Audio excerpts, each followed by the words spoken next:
and welcome to Frenemies of the People. We appreciate that either this video was served to you by a computer, you were clicking and looking for some other compelling content, and that you haven't yet X'd out of the video. Eleni and I really appreciate it.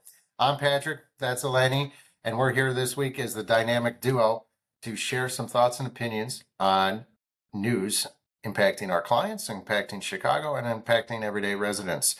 So it is back to school season, Eleni. Yep. And the Chicago Public Schools is returning, but they've got a bit of a problem. And it's that they are apparently $734 million short of a balanced budget. So as a parent in Chicago, what do you think that means for the school children that the schools themselves can't run a balanced budget? Well, as a CPS parent, I mean, this is incredibly concerning across the board. Honest to God, living on the Northwest Side, it's my number one concern living here is what's happening with CPS. I can tell you over the summer we had already received an email from our principal that crossing guards were being eliminated, and I'm lucky we live close enough to the school that we don't need to cross any busy streets, but there is one busy street, and I will name the intersection here. It's Milwaukee and Raven, and if anybody's ever been to Superdog, you've passed this intersection that does not have a stop sign. It does not have anything where elementary school children are supposed to be crossing 4 lanes of Milwaukee at 2:45 p.m. by themselves. And this was, as a parent, freaked me out. Worked with the principal. We were told that we were able to hire for those 3 positions, the 3 crossing guards that were eliminated because, we were able to do that. But, that's just one of many issues that we're seeing as CPS is trying to grapple with how they are going to solve this budget crisis. And unfortunately, the children are the ones who are going to get hurt in this process, not just in school, but as I just said, crossing guards. I mean, we could have some physical detriments to these children. And that's just every parent that has a child in the Chicago public school systems should be engaged on this issue because we are all going to be affected by it. And, even in the suburbs, everyone's going to be affected by this because, we have to see how are they going to solve this budget crisis. And I know that the mayor and his crew are trying to get the state to pitch in, and there's a feud over who is responsible to cover this deficit. So it's really concerning across the board right now. Last week, I had to travel out of state for a client project, and we were just reminiscing with the lobbyist out there about some things, and he had mentioned, oh, I see that the Chicago Public Schools has a problem. And then I indicated, what's fascinating is roughly the amount of the deficit is almost, I believe, equal to the amount of debt service that CPS owes. And so every generation or every board that did the short-term, we're going to patch this problem over here. And now look at, and you always remember there's the 1 or 2 people that stand up and say, we're robbing from the next generation. We're going to create a problem here. And the downstream effect here is, we can't afford to put crossing guards out because we have to pay for a decade ago's decision to not do this. So structural solvency seems to be elusive. But so that folks in Chicago may not be able to send their kids to school, or it could have some serious financial issues. But for businesses and residents and who are feeling overtaxed, that $734 million deficit is in addition to the fiscal cliff transit board agency funding shortfall that I believe was last at $770 million. And on top of that, Eleni, we've got, so that's about $1.5 billion, I believe, right there. And then City Hall is indicating they're at least short $1.1 to $1.3 billion to operate the government. So that's quite a significant road to hoe to get some budgets done by December. Is some of this? Is it real math? Is it like, oh, hey, it's 500 and then we found a way to serve it? What's your sense of how this will net out?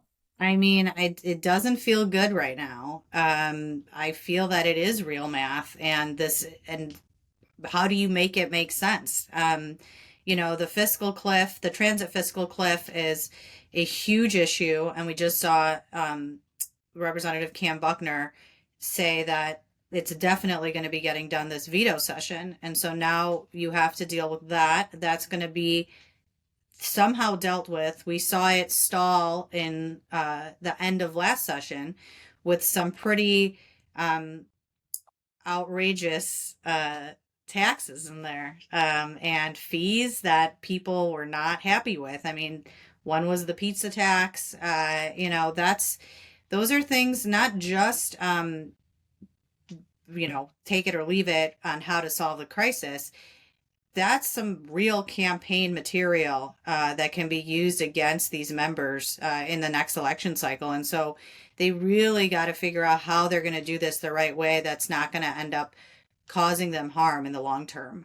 But yeah, I can't really, I don't even want to go into the city's budget deficit because I don't know what's happening there. And I almost am like, just tell me what happens when it's over. I mean, we are the frenemies of the people, so we don't have political perspective here. We're not here to harp on one side or the other. But, if we were to say, oh, we'll be a CNN panel and we'll just say, can't both sides come together and compromise? So if there were to be one side here saying to X increases or revenue increases, and other side being let's cut the operating costs. At $2.6 billion of roughly estimated currently known shortfalls, that would require at least $1.3 billion of cuts among these three entities or spending reductions. And that's a level of spending reductions we just don't see. And I think that's the order and the magnitude that exists. And, I don't know how much crossing guards get paid in Chicago. It's obviously not enough. I'll just say that. But I doubt they're the bulk of the $734 million deficit. So, to any businesses that are out there, our services are available to help you confront what revenue raisers may be proposed and on the table to make you not competitive in today's hyper competitive, energy dominant world. But Eleni, you did bring up veto session, which is, can you walk folks through maybe who don't spend a lot of time traditionally what was veto session used for, and in the modern gubernatorial way of things, what is it being done for today? Sure. So, veto session, as it is named, veto session was, a time where the legislature returns to the Capitol to take up any bills that the governor may have vetoed after they adjourned in the legislature in May. And so, typically, that's what you'd see. But in modern day times, not just because there aren't that many vetoes anymore, but because we have super majorities, there is not much that passes out of the legislature that the governor needs to veto. And so veto session is usually taken up with other hot button issues that need to be dealt with in a timely fashion that cannot wait until the next legislative session. So I think, Patrick, we have two or three vetoes that may come down or may get taken up in veto session. One of them is actually a little bit controversial, happened last week. It was a Senate Bill 246 that Illinois State Treasurer Frericks very much supported. It would have created like an investment pool for nonprofit groups. So the governor vetoed this on Friday afternoon, and his concerns were that extremist groups could, utilize it in their benefit in some way. And so it'll be interesting to see if the legislature takes up the veto. Uh, I don't see it happening just because this is, again, the Democrats' supermajority and the governor's decisions. But it'll be interesting to see if that gets taken up. And obviously, as I mentioned, we know that transit fiscal cliff is going to be an issue. And it'll be interesting to see what other issues they feel need to be addressed before they come back in January for the next legislative session. I wish I knew this offhand, but I'll turn to you and ask you this. if a bill passes in the veto session, is the effective date, can they make it effective January 1, or do they have to time it in an even longer period of time without a supermajority vote? Do you know? Well, anything that's going to have an immediate effective date needs a supermajority vote. But I think if it doesn't have, this is more for a lobbyist than me, but if it doesn't have an immediate effective date, I think it would just depend on when they schedule the effective date of how many votes are needed for that. Maybe we could start to take viewer ideas for rebranding the veto session because we did prepare a note card for today's session, and on here it does say that there are only three vetoes of all of the bills passed. Only three of them have been vetoed, which Eleni points out is a design of how the legislative leaders and this governor are trying to run the General Assembly. But for those of you that are looking to hit the cocktail circuit with lots of useful information, you will, the three vetoes stand in comparison to the 161 public acts.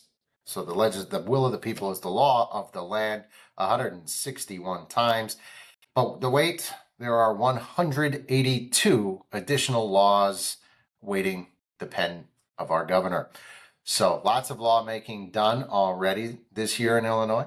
More to come, and some of it on the weighty issues that we've been cheekily discussing, but will have profound impact on the quality of life and business climate here in Illinois. So if that wasn't positive enough, we'll go to our fan favorite, which is Sounds Terrible, Can't Wait. And as always, Eleni, run the show. I mean, just it's back to school week, and I would say my sounds terrible that I've been dreading thinking about all summer was packing lunches. I absolutely hate packing lunch, and it's just frustrating because they have lunch at school, but my daughter won't eat it. So I have to pack lunch every day, and it's terrible. Are you able to at least get some of the food at the great, wonderful Trader Joe's that open near you Well, for the lunch? Or is that too bougie to send Trader Joe's lunches? so Patrick, I don't know if did I share this with you yesterday, but this was actually going to be my sounds terrible at first. Was that our Trader Joe's is no longer opening, and I found this out last night, thanks to some great reporters and bloggers that live out in the Northwest Side, that Alderman Gardner got ahead of his skis and announced our Trader Joe's, only to tell us a few months later that it is no longer going to happen. So I got a double sounds terrible today, and it's pretty bad. You know what?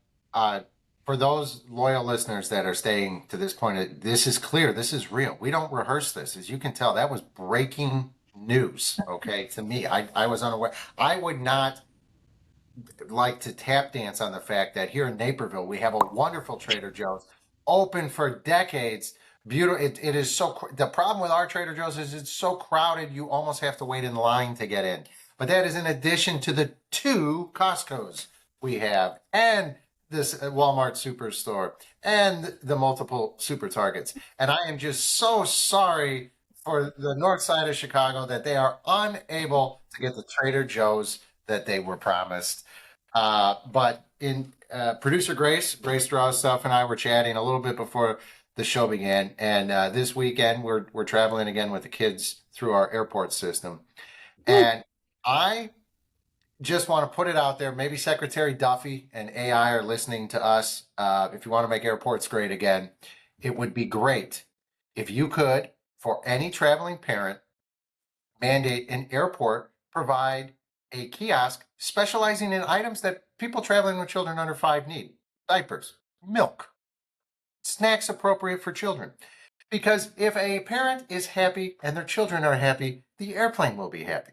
But instead, in our society, we value credit card lounges, very expensive bars right when you walk in because that's what your kids need to see at 6 in the morning. How about a milk stand right up front to help the parents whose milk you confiscate and take away and then try to tell them that their children need to be happy. I don't know. I'm just putting it out there. I think if someone were to run on making milk accessible at the airports again, they'd probably get a decent amount of votes. And that's really the sleeper issue for 2028, Eleni. I'm just throwing it out there. But I would also say, Patrick, the bars also play a heavy role in dealing with your kids at the airport. So they're halfway there. They just need to offer milk too. And then we got a twofer. 2-for-1 special. Boilermaker and a milk.